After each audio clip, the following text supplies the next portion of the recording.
वजीर केटीआर ने कांग्रेस पार्टी के अक़लियती डिक्लेरेशन को नाक़िस करार देते हुए तनकीद की। उन्होंने शिकायत की कि गोया कांग्रेस पार्टी ने बीजेपी के नजरिए के साथ अक़लियत का ऐलान किया है। वजीर केटीआर ने जुमा को तेलंगाना भवन में एक मीडिया कॉन्फ्रेंस में कांग्रेस पार्टी पर अक़लियती एलामिया के नाम पर साजिश करने का इल्जाम लगाया। उन्होंने कहा कि अक़लियतों के ताल्लुक से कांग्रेस और बीजेपी के ख्यालात एक जैसे हैं। वजीर केटीआर ने कांग्रेस पार्टी पर झूठे वादे करने का इल्जाम लगाया और कहा कि उसने माजी में कई बार ऐसे झूठे वादे किए हैं। उन्होंने कहा कि कांग्रेस पार्टी कह रही है कि वो मुस्लिम अक़लियतों को BC तस्लीम करेगी और अगर वो ऐसा करती हैं तो अक़लियती अपनी खुसूसी हैसियत खो देंगी। उन्होंने तनकीद करते हुए कहा कि कांग्रेस पार्टी अक़लियती ऐलान के नाम पर BC और मुसलमानों के दरमियान दरार पैदा करने की कोशिश कर रही है और पुरअमन तेलंगाना में दरार पैदा करने की साजिश कर रही है। उन्होंने कहा कि कांग्रेस पार्टी ने 10 सालों में अक़लियतों के लिए सिर्फ 930 करोड़ रुपए दिए हैं, वहीं BRS पार्टी ने पिछले 10 सालों में 10,000 करोड़ रुपए खर्च किए हैं। इस मौके पर प्रेस कॉन्फ्रेंस में वजीर दाखिला मोहम्मद महमूद अली, सुदूर नशीन मसीहुल्लाह खान, मोहम्मद सलीम, इम्तियाज इसाक, अक़लियती कायदीन मोहम्मद आजम अली, अरशद अली खान, अब्दुल्ला सोहेल, ख्वाजा मोहम्मद बदरुद्दीन, मोहम्मद शरीफुद्दीन और दीगर मौजूद थे। Jobs, education and government welfare schemes. ఇది నా కవిత్వం కాదు. This is Congress parties minority declaration. ఇక్కడ కుట్ర ఏంటి అని మీరు అడగొచ్చు. కుట్ర ఏంటి అంటే రాజ్యాంగం ప్రకారమే స్పష్టంగా రాజ్యాంగమే గుర్తిస్తా ఉన్నది. ఇవాళ భారత రాజ్యాంగం ఏం చెప్తుంది అంటే మైనారిటీస్ని కాన్స్టిట్యూషన్ ఆఫ్ ఇండియానే ముస్లిమ్స్ని, క్రిస్టియన్స్ని, సిఖ్స్ని రిలీజియస్ మైనారిటీస్గా గుర్తిస్తోంది. మతపరమైన అల్పసంఖ్యాకులుగా భారత రాజ్యాంగమే వారికి ఒక హోదా కల్పించింది, యువర్ రిలీజియస్ మైనారిటీస్ అని.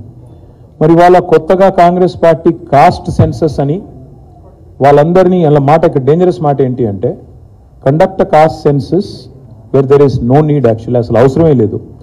రెండవది caste census for identifying minorities there is no need. Fair reservation for all backward classes including minorities. What this means is ఇది బలహీన వర్గాలకు, మైనారిటీలకి పంచాయతీ పెట్టే ఒక ప్రతిపాదన. అనవసరంగా బలహీన వర్గాలని, మైనారిటీలని ఇద్దరిని కూడా నష్టపరిచే ప్రతిపాదన. ఈ ప్రతిపాదన ఏదైతే ఉందో to include minorities in the backward classes census అనేది it is something that definitely will hurt both backward classes and minorities. దీనివల్ల ఇటు మైనారిటీస్ నష్టపోతారు, అటు బలహీన వర్గాలు బీసీలు నష్టపోయే ఒక పెద్ద ప్రమాదం ఉంది. ఇది చాలా చాలా దుర్మార్గమైన మాట, అక్కర్లేని మాట. రాజ్యాంగమే ప్రత్యేకంగా ఇవాళ అల్పసంఖ్యాకులు రిలీజియస్ మైనారిటీస్ కింద గుర్తించినప్పుడు ముస్లింలని, సిక్కులని, క్రిస్టియన్లని కాంగ్రెస్ పార్టీ తీసుకొచ్చిన ఈ తలాతోకాలేని ప్రతిపాదన ఏదైతే ఉందో దీన్ని మేము తీవ్రంగా నిరసిస్తున్నాము, తీవ్రంగా ఖండిస్తున్నాము. ఇది తప్పకుండా తెలంగాణలోని ప్రతి ముస్లిం సోదరుడు, ప్రతి క్రిస్టియన్ సోదరుడు, అదేవిధంగా ప్రతి సిక్కు సోదరుడు, అదేవిధంగా ప్రతి బలహీన వర్గాల బిడ్డ కూడా దీనికి తప్పకుండా ఖండించాలని చెప్పి నేను కోరుతా ఉన్నా.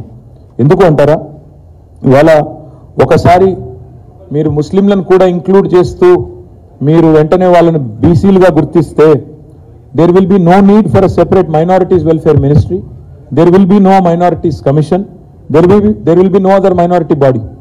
ఒకసారి ఈ సెన్సస్ చేసి అందరు ముస్లింలు బీసీలుగానే గుర్తించినారనుకోండి, తర్వాత రేపటి రోజున మైనారిటీ వెల్ఫేర్ మినిస్ట్రీ అనేది ప్రత్యేకంగా ఉండదు, మైనారిటీ కమిషన్ ఉండదు, మైనారిటీ సంబంధించిన ఏ ఆర్గనైజేషన్ కూడా.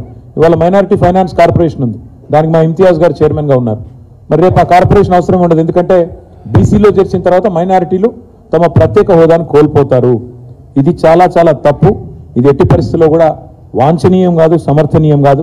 దీన్ని తప్పకుండా కాంగ్రెస్ పార్టీ వెంటనే ఉపసంహరించుకోవాలి. ఈ ప్రతిపాదన మంచిది కాదు అనే మాట మరి ఎవరు రాసిచ్చారో వాళ్ళకు తెలియదు. ఓట్ల కోసం ఏదో రాయాలి కాబట్టి రాసినట్టున్నారు తప్ప చిత్తశుద్ధి లేదు. రెండవది, ఇది 100% బీజేపీ ఐడియాలజీ ప్రకారమే జరుగుతున్నట్టు కనబడుతున్నది. బీజేపీ ఈ మధ్యన మాట్లాడుతున్నది, ఏం మాట్లాడుతున్నది, పాస్మాందా ముసల్మాన్ అని మాట్లాడుతున్నది బీజేపీ.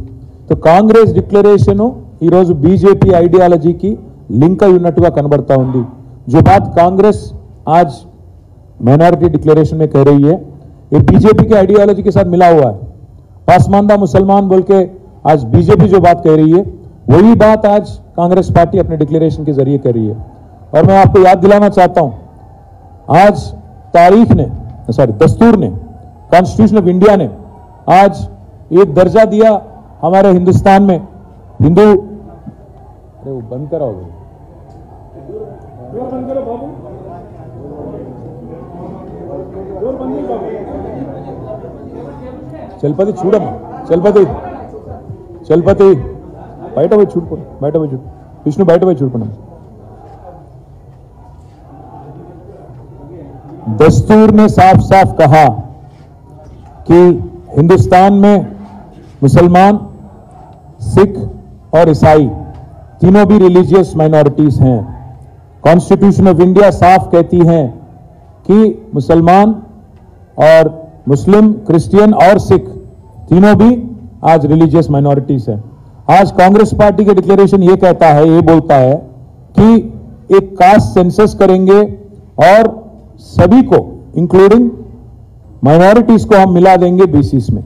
क्या होगा इससे? दोनों का नुकसान होगा.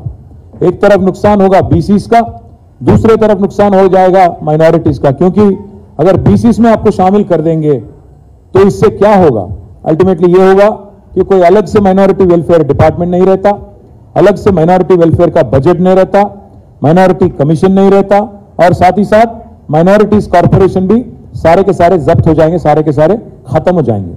ये आज कांग्रेस पार्टी का मतलब सोच है. कांग्रेस पार्टी का जो सोच है आज बीजेपी का आइडियोलॉजी से मिलता है. बीजेपी बार बार आज कह रही है पासमानदा मुसलमान, और लगता है कि कांग्रेस ने भी वही पन्ना, वही पेज आज निकाल के एक कोशिश कर रही है ताकि बैकवर्ड क्लासेस का और मुसलमानों का खास और माइनॉरिटीज का झगड़ा हो जाए. एक और मसला यह है इसमें कि एक मर्तबा, एक ही बार 2006-7 में एक बीसीई कैटेगरी क्रिएट किया गया, खास क्योंकि रिजर्वेशन देना था. बट इसका मतलब ये नहीं कि हर मुसलमान बीसीई में आता, बैकवर्ड क्लासेस में आता. ये नासमझी जो है कांग्रेस पार्टी की, ये जो मुझे नासमझी भी नहीं, ये तो मुझे लग रहा है कि कोई साजिश है दोनों के बीच में एक झगड़ा करने का. मैं इसलिए ये बात कह रहा हूं क्योंकि आज का कांग्रेस पार्टी का अध्यक्ष जो यहां पे है वो खुद बीजेपी से ताल्लुक रखने वाला आदमी है, आरएसएस आइडियोलॉजी में विश्वास रखने वाला आदमी है. तो इसलिए मैं कह रहा हूं ये जो डिक्लेरेशन बनाए, लगता है कि ये कांग्रेस ऑफिस में नहीं बीजेपी के दफ्तर में बन के निकली बात. एक और एक बात यह है कि आज अगर 1 मिनट के लिए समझिए कि कास्ट सेंसस करे आप और मिला दिए आप मुस्लिम्स को, क्रिश्चियंस को और सिख को बीसीस में, क्या होता? कल सारे के सारे बीसी टूट पड़ेंगे और कहने लगेंगे बैकवर्ड क्लासेस लीडर्स और बैकवर्ड क्लासेस की आवाम कि आप हमारा हक छीन रहे हो, आप हमारे लिए जो गारंटीड था रिजर्वेशन आप उसमें से जबरदस्ती ले रहे हो करके एक रिफ्ट आ जाएगा माइनॉरिटीज और बीसीस के बीच में. लगता है कि कांग्रेस पार्टी दोनों की तरफ सिंसियर नहीं है, ना बीसीस की तरफ सिंसियर है ना माइनॉरिटीज की तरफ सिंसियर है.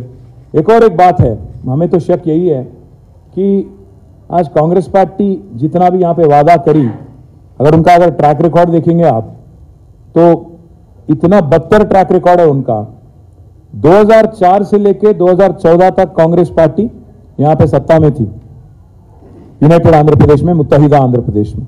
इसमें अगर उनका बजट आप देखेंगे 2004 और 5 में बजट था माइनॉरिटी वेलफेयर का 39 करोड़, जिसमें से 42% तेलंगाना का शेयर है. मतलब आप कम से कम 16-17 करोड़ था 2004-5 में. और आखिरी में 2004-5 से लेके 13-14 तक अगर आप देखेंगे आखिरी बजट था 509 करोड़ खर्चा किया गया, 509 करोड़ कुल मिला के पूरे मुत्तहिदा आंध्र प्रदेश में 23 जिलाओं के लिए, 23 अजलाओं के लिए. अगर इसमें से अगर 42% आप लेंगे तो आप 200 करोड़ के आसपास भी नहीं है. कुल मिला के 10 सालों में 2004 से लेकर 14 तक 10 सालों में कांग्रेस पार्टी ने माइनॉरिटी वेलफेयर के लिए तेलंगाना में खर्चा किया 900 करोड़, 930 करोड़, 930 करोड़. जबकि तेलंगाना की रियासत बनी और केसीआर साहब का सदारत में यहां गवर्नमेंट बनी तो 2014 से लेकर आज तक 2023 तक इन 10 सालों का बजट अगर आप लेंगे कुल मिला के हमने खर्च किया 10,140 करोड़. कहां 900 करोड़, 930 करोड़, कहां 10,140 करोड़. ये मैं आपके लिए दे देता हूं, आप जरूर देख सकते हैं आप सभी लोग. అంటే 10 సంవత్సరాల్లో కాంగ్రెస్ పార్టీ, కాంగ్రెస్ ప్రభుత్వం ఇక్కడ ఉమ్మడి ఆంధ్రప్రదేశ్లో మైనారిటీ వెల్ఫేర్కు ఖర్చు పెట్టింది మొత్తం 930 కోట్లు అయితే తెలంగాణ వచ్చిన తర్వాత తెలంగాణ ప్రభుత్వం ఖర్చు పెట్టింది 10,139 కోట్ల 11 లక్షల రూపాయలు. అంటే వాళ్ళ పెట్టిన దాని మీద చూస్తే దాదాపు 11 రెట్లు ఎక్కువ ఖర్చు పెట్టింది తెలంగాణ ప్రభుత్వం. అది మాత్రమే కాదు, వాళ్ళ కాంగ్రెస్ పార్టీ సిన్సియారిటీ. వాళ్ళు మాట్లాడుతున్నారు हम लोग 4,000 करोड़ बजट लगाएंगे. आप क्या करेंगे 4,000 करोड़? अभी अगर आप देखेंगे जिस कदर हमने परसेंटेज के हिसाब से अगर देखेंगे आप कितना परसेंटेज बढ़ा जब से तेलंगाना बना तब से अगर आज तक अगर आप देखेंगे ऑटोमेटिकली क्या होता है, इसी रेट पे बढ़ता गया तो तेलंगाना गवर्नमेंट अगर बीआरएस गवर्नमेंट रहेंगी ये बजट ऑटोमेटिकली 5,000 करोड़ हो जाता. आप क्या करेंगे 4,000 करोड़? आज जो बजट है तेलंगाना गवर्नमेंट जिस हिसाब से बढ़ाई, अगर आप उसका परसेंटेज इंक्रीज देखेंगे हर साल, आज ऑटोमेटिकली 5,000 हो जाता. तो आप इसीलिए हम हमारे मैनिफेस्टो में केसीआर भरोसा प्रोग्राम जो है उसमें साफ साफ सीएम साहब ने कहा कि हम बढ़ाते जाएंगे माइनॉरिटी वेलफेयर बजट. जिस कदर हम लोग बढ़ाते गए पिछले 10 साल आगे भी बढ़ाएंगे करके हमने कह दिया. तो आपकी 4,000 क्या है, 5,000 यहीं पे बन रहा. और एक बात मैं कहना चाहता हूं भाइयों से बहनों से, आप एक मर्तबा देखिए कांग्रेस पार्टी का सिंसियरिटी. आज तेलंगाना में आके बोलते 4,000 करोड़ करेंगे, पर अगर आप देखेंगे कर्नाटक में जहां आबादी करीब करीब 1 करोड़ है वहां उनका बजट है 200 करोड़ 2,000 करोड़.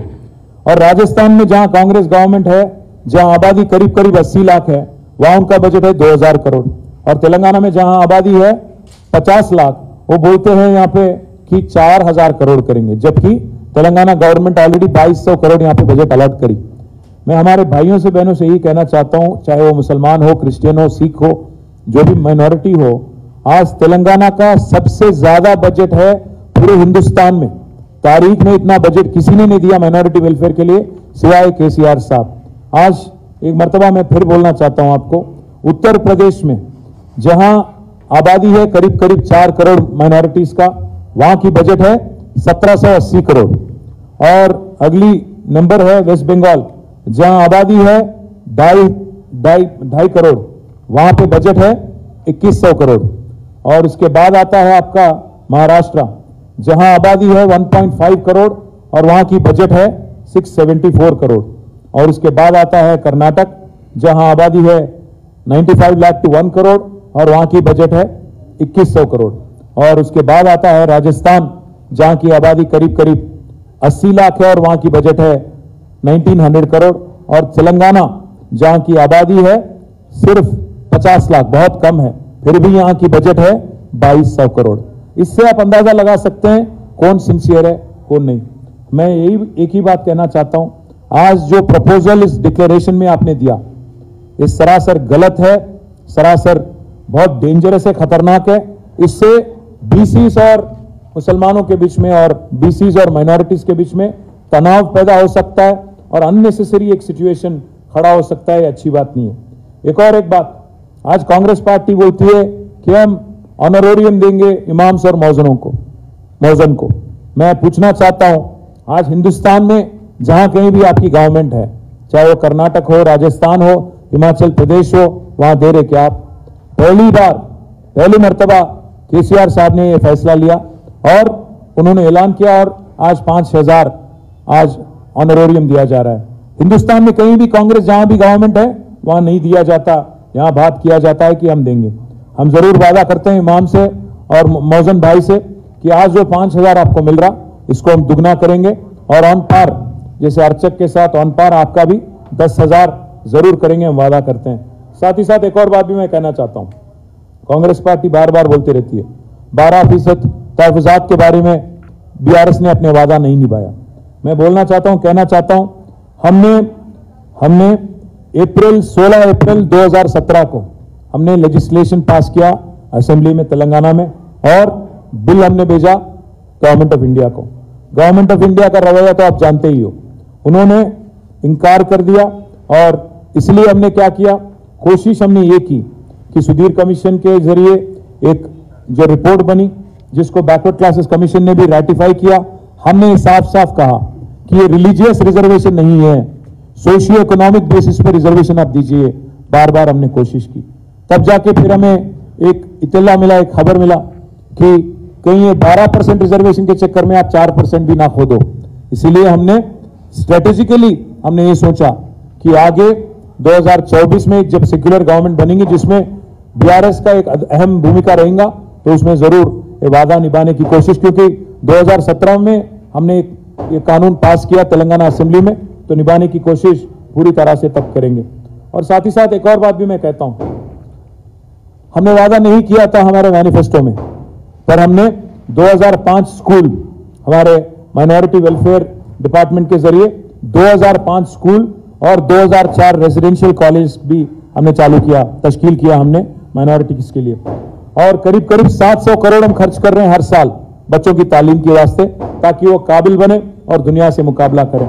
साथ ही साथ एक और बात भी मैं कहना चाहता हूं, आज सिर्फ और सिर्फ एक ही चीफ मिनिस्टर है पूरे हिंदुस्तान में जो आज गरीब मुसलमानों को भी, साथ ही साथ गरीब बैकवर्ड क्लासेस को भी 20 लाख तक ओवरसीज स्कॉलरशिप देते हैं पूरे हिंदुस्तान में।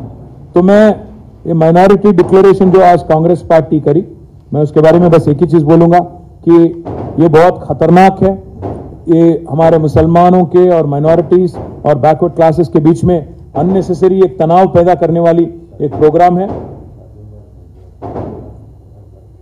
और जी, शादी मुबारक करके एक स्कीम जो हमारी गवर्नमेंट ने चालू की थी, और उसमें आज तक 2,70,000 से ज्यादा बच्चों को फायदा मिला। बजट भी 2,330 करोड़ हमने खर्च किया, हमारे महमूद भाई याद दिला रहे। तो मैं बस यही कहूंगा आखिरी में कि जो भी आपका डिक्लेरेशन है, इससे ऊपर, इससे कहीं गुना ज्यादा हमने ऑलरेडी डिलीवर किया। और हमारे भाइयों को, बहनों को मैं बस इतना ही कहता हूं कि आज आप नीयत देखिए कांग्रेस पार्टी की, आप सोचिए एक मिनट के लिए कि जहां वो लोग सत्ता में, कर्नाटक में, राजस्थान में काम नहीं करते, वहां वेलफेयर नहीं करते, पर यहां आके बोलते हैं कि 4,000 देंगे, 4,000 करोड़ देंगे, ये करेंगे, वो करेंगे। आप जरा एक बार पूरी तरह से छानबीन करें डिक्लेरेशन का और साजिश आप समझे। और यहां पे जो बीजेपी से ताल्लुक रखने वाला पीसीसी प्रेसिडेंट जो है, उसका आइडियोलॉजी और लग रहा है कि बीजेपी का आइडियोलॉजी और कांग्रेस का आइडियोलॉजी तेलंगाना में मिला जुला है। मैं एक और किस्सा भी आपको सुनाता हूं। आज जहां राजा सिंह लड़ रहा है, जहां बंडी संजय लड़ रहा है, जहां धर्मपुरी अरविंद लड़ रहा है, कांग्रेस ने पूरी तरह से जानते हुए, पूरी तरह से वाकिफ होते हुए, वहां पे बहुत ही वीक कैंडिडेट उन्होंने ठहराया। आज गोशामहल में एक बहुत ही वीक कैंडिडेट, करीमनगर में वीक कैंडिडेट, इन तीनों का आज लिख लो आप, इन तीनों का जमानत जब्त हो जाएगा। जानते हुए पूरी तरह एक वीक कैंडिडेट को एक मैच फिक्सिंग में उन्होंने वहां पे ठहराया। आप एक बार ये जानकारी लीजिए, आप एक बार ये डिटेल लीजिए। कोरुटले में, साथ ही साथ करीमनगर में और गोशामहल में, इससे कांग्रेस पार्टी का नियत साफ होता। మీ అందరికి చెప్పేది ఏంటంటే, ఇదొక కుట్రలాగా కనబడుతోంది। కాంగ్రెస్ పార్టీ కావాలని బలహీన వర్గాలకి, మైనారిటీలకు మధ్యన పంచాయతీ పెట్టే ఒక ప్రయత్నం చేస్తున్నట్టు కనబడుతున్నది। ఉద్దేశపూర్వకంగానే ఈ డిక్లరేషన్లో అక్కరలేని బీసీ జనగణన గురించి మాట్లాడి ఆ జనగణనలో ముస్లింలను కూడా చేర్చడం అంటే 100% ఇది బీసీలకు, మైనారిటీస్కి పంచాయతీ పెట్టే ఒక పనికిమాలిన డిక్లరేషన్ లా కనబడుతున్నది। 100% ఇది ఒక కుట్ర, బీజేపీ ఐడియాలజీతో ఉన్న ఒక అధ్యక్షుడు ఇక్కడ ఉన్నందుకు మరి బీజేపీ ఒకవైపు పాస్మాందా ముసల్మాన్ అంటే ఈయన కూడా అదే పద్ధతుల్లో బీసీలకు, ముస్లింలకు పంచాయతీ పెట్టే ఒక ప్రతిపాదన తెచ్చినట్టు కనబడతా ఉందని చెప్తూ, మేము ఆల్రెడీ చేసిన ఎన్నో పనులు ఇవాళ వాళ్ళు కొత్తగా చేస్తామని చెప్పడం హాస్యాస్పదం అని చెప్పి కూడా నేను మీ అందరికీ విజ్ఞప్తి చేస్తూ, మళ్ళొకసారి ఈ కుట్రను తెలంగాణ మైనారిటీలు అర్థం చేసుకోవాలని చెప్పి కూడా నేను వారికి హృదయపూర్వకంగా విజ్ఞప్తి చేస్తూ, దీని మీద ప్రతి తెలంగాణ బిడ్డ, ప్రతి బీఆర్ఎస్ పార్టీ కార్యకర్త కూడా తప్పకుండా ప్రతి నియోజకవర్గంలో దీన్ని లేవనెత్తాలని చెప్పి కూడా తెలియజేస్తాం। Thank you. ఇప్పుడు ఉదయపూర్ డిక్లరేషన్ అని ఒకటి ప్రకటించారు, చాలా గొప్పగా డెండోర్ ఒకటి చెప్పారు। ఏమన్నారు? ఒక ఫ్యామిలీకి ఒకటే టికెట్ అన్నారు। నిలబెట్టుకున్నారా? ఇక్కడ తెలంగాణలో నిలబెట్టుకున్నారా? ఎంతమంది కుటుంబాలకు టికెట్లు ఇచ్చారు? ఉత్తమ్ కుమార్ రెడ్డి గారికి ఇంకా ఒకటి కాదు, 10-15 టికెట్లు ఇచ్చారు అట్లా। మైనంపల్లి హనుమంతరావుకు, ఆయన కొడుకుకు, ఉత్తమ్ కుమార్ రెడ్డి గారికి ఆయన భార్యకు, తర్వాత కోమటిరెడ్డి బ్రదర్స్కు, ఒకరికి కాదు ఇక చాలా మందికి। ఉదయపూర్ డిక్లరేషన్ ఎప్పుడో తుంగలో దొక్కిన కాంగ్రెస్ పార్టీ ఇక ఏ డిక్లరేషన్ చెప్తే ఏం లాభం? ఎన్ని డిక్లరేషన్లు చేసినా వాటిని ఇంప్లిమెంట్ చేసేదానిలో చిత్తశుద్ధి లేదు। అటు డిక్లరేషన్ అంటారు, ఇటు తుంగలో దొక్కుతారు। వాళ్ళు నేను ఒకటే అడుగుతున్నా, ఈ మైనారిటీ డిక్లరేషన్లో ఏమన్నా సిన్సియారిటీ ఉందా? అదేంటి అబుల్ కలాం ఆజాదే నువ్వు పెట్టిరేదో పేరు, అసలు ఏ అబ్దుల్ కలామో చెప్తలేరు. అది మౌలానా అబుల్ కలాం ఆజాదా, ఏపీజే అబ్దుల్ కలామా కూడా వాళ్ళకి తెలియదు. గత తెలివి తక్కువలు రాసింది కదా, ఏం రాసిందన్న వాళ్ళు అబ్దుల్ కలాం తోఫాయే తాలీం అట. అబ్దుల్ కలాం అంటే ఎవరు? డాక్టర్ ఏపీజే అబ్దుల్ కలామా లేకపోతే మౌలానా అబ్దుల్ కలాం ఆజాదా? వాళ్ళకే సిన్సియారిటీ లేదు, వాళ్ళకే ఒక అవగాహన లేదు. ఇంత పనికిమాలిన ప్రతిపాదన, ఇంత పనికిమాలిన డిక్లరేషన్ ఎన్ని పెట్టినా చిత్తశుద్ధి లేని శివపూజ లాంటివి అవి తప్ప దానివల్ల లాభం లేదు.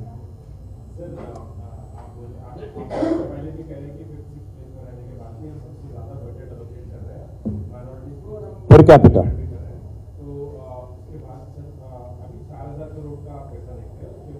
वही बोल रहा हूँ ना, ऑटोमेटिकली. सर मैं बस एक ही चीज कहूंगा, यहाँ कांग्रेस पार्टी ने जो एक डिक्लेरेशन कल किया, ये पहली बात तो ये कि ये हाफ बेक्ड है, ये पूरा मतलब गड़बड़ एक तरीके से बनाया गया, क्योंकि हमें लग रहा है कि उन्होंने बिल्कुल इस पर कोई गौर नहीं किया, ऐसे ही कुछ बनाना था बना दिया और लोगों को गुमराह करने की कोशिश की. क्योंकि अगर इसमें आप देखेंगे जिस चीज की जरूरत ही नहीं है, माइनॉरिटीज का और कास्ट सेंसस का क्या वास्ता है भाई? कास्ट सेंसस अगर करना है तो बीसीस के लिए करना है, बिल्कुल करना है, हम भी सहमत है और हमने ऑलरेडी लेजिस्लेशन भी पास किया. पर ये जो आज लोग राजनीति अपना रहे हैं, कास्ट सेंसस को जोड़ते हुए माइनॉरिटीज वेलफेयर की बात कर रहे हैं, क्या होगा इसका नतीजा? एक ही होगा कि अगर कास्ट सेंसस आप करेंगे, माइनॉरिटी दर्जा चला जाएगा, माइनॉरिटी मिनिस्ट्री जाएगा, माइनॉरिटी कमीशन नहीं रहेगा, माइनॉरिटी कॉर्पोरेशन एक भी नहीं रहेगा. माइनॉरिटीज के साथ ये सरासर नाइंसाफी है. साथ ही साथ एक और बात, माइनॉरिटीज और बीसीस के बीच में एक झगड़ा हो जाएगा. कांग्रेस की क्या बोलते हैं इसको, हाफ बेक्ड हाफ कुक्ड जो डिक्लेरेशन है, ये बनाया गया शायद बीजेपी के ऑफिस में, क्योंकि बीजेपी भी वही बोल रही है पासमंदा मुसलमान. मैं यही कहता हूं, आज हमारी जो बजट है, तेलंगाना की माइनॉरिटी वेलफेयर बजट है, वो ऑटोमेटिकली अगर उसका इंक्रीमेंटल ग्रोथ आप देखेंगे तो 5,000 करोड़ तो होना ही होना है. आप क्या 4,000 करोड़ की बात कर रहे हैं आप? तो इसीलिए टीआरएस को आउटविट करने के लिए, क्योंकि टीआरएस ने 2,000 का, बीआरएस ने 2,000 करोड़ का, तो 4,000 हम बोल देंगे, ऐसे एक लिख दिए कुछ भी. बट मसला इसमें गंभीर है, बहुत संजीदगी से काम करने वाला, सोचने वाली बात है. यहाँ पे माइनॉरिटीज अगर कांग्रेस पार्टी को वोट देंगे और ये डिक्लेरेशन अगर आप देखेंगे तो आप सोच लीजिए, समझ लीजिए, आपका माइनॉरिटी दर्जा खत्म हो जाएगा, माइनॉरिटी वेलफेयर डिपार्टमेंट खत्म हो जाएगा, माइनॉरिटी कमीशन खत्म हो जाएगी, माइनॉरिटी कॉर्पोरेशन सारे खत्म हो जाएंगे. बीसीस के साथ अगर आपको मिला देंगे तो बीसीस में भी अनरेस्ट आ जाएगा. ये बात हमारे माइनॉरिटी भाई और बहन अच्छी तरह से समझ लें तो अच्छी बात है. माइनॉरिटी के अलावा बीसी डिक्लेरेशन अभी कांग्रेस पार्टी ने अनाउंस किया है, where they say that BC reservation will be increased based on the caste census and BC commission report within 6 months of time. My point is very straightforward. They have no clue. They are utterly clueless. They are unclear as to what they want to say. Why are they including religious minorities which have been recognized by Constitution of India in the caste census? They are unnecessarily mixing up things and creating unrest which is not desirable for the society. They are clueless, and that's what I'm saying. Looks like this report has actually been made in the BJP party office, because BJP is saying the same exact thing, Pasmanda Musalman, and now the Congress party seems to be towing the same line. That is where the problem is, and that is what minorities need to understand. Whatever distinction has been conferred, whatever special recognition has been conferred on them by the Constitution of India will be vetoed, will be destroyed by this declaration if they are voted. So let them understand very clearly that this is something that is going to destroy the very tenet of the Constitution which recognizes these guys as religious minorities. నేను అదే చెప్తున్నాను brother, వాళ్ళకి నా తెలివి లేదు, వాళ్ళకి ఆలోచన లేదు, పరిజ్ఞానం అంతకంటే లేదు. రాజ్యాంగంలో స్పష్టంగా ఉన్నది, రిలీజియస్ మైనారిటీస్ అని గుర్తించారు. వాళ్ళని బీసీలను కలపడం అంటేనే ఇద్దరికి అన్యాయం చేయడం. ఇటు బీసీలకు అన్యాయం చేస్తున్నారు, అటు రిలీజియస్ మైనారిటీస్కి అన్యాయం చేస్తున్నారు. ఇది కరెక్ట్ కాదు, సవరించుకోమనండి. బీసీ డిక్లరేషన్కి అర్థం లేదు, మైనారిటీ డిక్లరేషన్కి అర్థం లేదు. ఇట్లా కాస్ట్ సెన్సస్ అని మాట్లాడి రెండింటిని కలిపితే మొత్తంగా మైనారిటీ వెల్ఫేర్ మినిస్ట్రీ ఎత్తేయాల్సి వస్తుంది. నా రిక్వెస్ట్ ఏంటంటే, ఇదే నేను ఇంకొక మాట కూడా అంటున్నా, బీసీ డిక్లరేషన్ అన్నారు కదా, మీరు కావాలంటే నేను ఆ ఫోటో పంపిస్తాను మీకు. 2004లో ఆనాడు కేంద్ర మంత్రిగా గౌరవ కేసీఆర్ గారు ఆంధ్రప్రదేశ్ రాష్ట్ర బ్యాక్వర్డ్ క్లాసెస్ సంఘంను తీసుకొని ఆనాటి అప్పటి ప్రధానమంత్రి మన్మోహన్ సింగ్ గారిని డిసెంబర్ 17, 2004, డేట్ కూడా నేను చెప్తున్నా, డిసెంబర్ 17, 2004 నాడు కలిశారు. గంటన్నర సేపు అపాయింట్మెంట్ తీసుకున్నారు. ఆ రోజు ఆర్ కృష్ణయ్య గారిని, వక్లాభరణం కృష్ణమోహన్ రావు గారిని వీళ్ళందరినీ కూడా తీసుకొని పోయి ఒకటే మాట రిక్వెస్ట్ చేసినారు మా పార్టీ నుంచి, మీరు ఓబీసీ వెల్ఫేర్ మినిస్ట్రీ పెట్టండి, ప్రతి రాష్ట్రంలో బీసీ వెల్ఫేర్ మినిస్ట్రీ ఉంది, మీరు కూడా దయచేసి, నేను ఇప్పుడే కొత్తగా కేంద్ర మంత్రి అయినా కానీ మన ప్రభుత్వంలో పెట్టాలా ఓబీసీ వెల్ఫేర్ మినిస్ట్రీ అని ఈ రోజు కాదు 2004 డిసెంబర్ 17 కేసీఆర్ డిమాండ్.